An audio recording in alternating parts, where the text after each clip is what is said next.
कार्तिक मास की शुक्ल पक्ष की एकादशी को देवउठानी एकादशी के नाम से जाना जाता है। इस एकादशी को देव प्रबोधिनी एकादशी और देवोत्थान एकादशी भी कहा जाता है। इस दिन भगवान विष्णु 4 महीने का शयन काल पूरा करने के बाद जागते हैं। इसी दिन से भगवान विष्णु सृष्टि का कार्यभार संभालते हैं और इसी दिन से सभी तरह के मांगलिक कार्य भी शुरू हो जाते हैं। हिंदू धर्म में एकादशी का बहुत अधिक महत्व होता है। एकादशी तिथि भगवान विष्णु को समर्पित होती है। इस दिन विधि विधान से भगवान विष्णु की पूजा अर्चना की जाती है। धार्मिक मान्यताओं के अनुसार एकादशी व्रत रखने से भगवान विष्णु की विशेष कृपा प्राप्त होती है और मृत्यु के पश्चात मोक्ष की प्राप्ति होती है। इस वर्ष देवउठानी एकादशी 15 नवंबर यानी कि सोमवार के दिन है। देवउठानी एकादशी पर तुलसी माता और भगवान विष्णु के विग्रह स्वरूप शालिग्राम के विवाह की परंपरा है। इस दिन भगवान विष्णु की पूजा का विशेष महत्व है। आइए जानते हैं देवउठानी एकादशी के महत्व के बारे में। जिस तरह मानव रात होते ही सोने चला जाता है, ठीक उसी तरह पुराणों की मान्यता है कि देवता भी एक नियत समय पर सोते और जागते हैं। पौराणिक मान्यता के अनुसार भगवान विष्णु साल के 4 माह शेषनाग की शैया पर सोने के लिए क्षीर सागर में शयन करते हैं तथा कार्तिक शुक्ल एकादशी को वे उठ जाते हैं। इसलिए इस एकादशी को देवोत्थान, देवउठानी या देव प्रबोधिनी एकादशी कहा जाता है। भगवान विष्णु के उठ जाने के बाद अन्य देवता भी निद्रा त्यागते हैं। व्यवहार जगत की दृष्टि से देव प्रबोधिनी का अर्थ होता है स्वयं में देवत्व को जगाना। प्रबोधिनी एकादशी का तात्पर्य एकमात्र यह है कि व्यक्ति अब उठकर कर्म धर्म के रूप में देवता का स्वागत करें।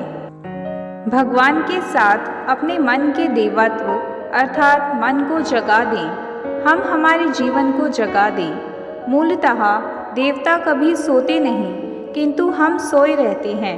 मूल भाव यह है कि किसी को कष्ट ना पहुँचाएं, ईर्ष्या द्वेष के भाव ना रखें, सत्य आचरण करें, स्वस्थ प्रतियोगी बने। यह दृढ़ संकल्प अपने मन में जगाना ही प्रबोधिनी है। ऐसा संकल्प लें कि जो मन को प्रसन्न रखे, हमें अज्ञानता रूपी अंधकार से ज्ञान रूपी प्रकाश की ओर ले जाए। इस प्रकार दीपक की भांति जलकर दूसरों को प्रकाश देना ही सच्चा प्रबोधन है। चलिए अब बात करते हैं तुलसी विवाह और पूजा के विषय में। देवउठानी एकादशी के दिन तुलसी विवाह और पूजन किया जाता है। इस दिन तुलसी माता को मेहंदी, मौली धागा, फूल, चंदन, सिंदूर, सुहाग के सामान की वस्तुएं, अक्षत, मिष्ठान और पूजन सामग्री आदि भेंट की जाती हैं। इतना ही नहीं, आज के दिन तुलसी माता का विवाह भगवान शालिग्राम के साथ किया जाता है। देवउठानी एकादशी के दिन भगवान विष्णु को गन्नों से बनाए गए मंडप के नीचे रखा जाता है और उनकी पूजा की जाती है। पूजा में मूली, शकरकंद, सिंघाड़ा, आंवला, बेर आदि फल अर्पित किए जाते हैं। मान्यता है कि देवउठानी एकादशी का व्रत बुद्धि और शांति प्रदान करने वाला होता है।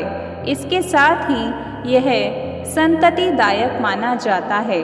धार्मिक ग्रंथों में बताया गया है कि इस दिन पवित्र नदियों में स्नान का विशेष महत्व है।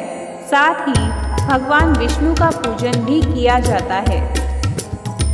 पौराणिक ग्रंथों के अनुसार देवउठानी एकादशी पर व्रत और पूजन करने से इसका फल 1000 अश्वमेध यज्ञ और 100 राजसूय यज्ञ करने के बराबर मिलता है। इतना ही नहीं, ये भी कहा जाता है कि इस दिन व्रत पूजन, दान पुण्य और नदी में स्नान करने से जन्म जन्मांतर के पाप मिट जाते हैं। साथ ही जन्म मरण के चक्र से भी मुक्ति मिलती है। देवउठानी एकादशी के दिन भगवान विष्णु के पूजन और व्रत करने से अकाल मृत्यु से रक्षा होती है, सभी रोगों से मुक्ति मिलती है और भगवान विष्णु का चरणामृत पीने से मोक्ष प्राप्ति होती है। अभी के लिए फिलहाल इतना ही। आप सभी को मेरी ओर से देवउठानी एकादशी की बहुत बहुत शुभकामनाएं। अगर आपको ये वीडियो अच्छी लगी हो तो वीडियो को लाइक और शेयर कीजिए। साथ ही ऐसी और वीडियोस के लिए हमारे चैनल को सब्सक्राइब कीजिए। धन्यवाद।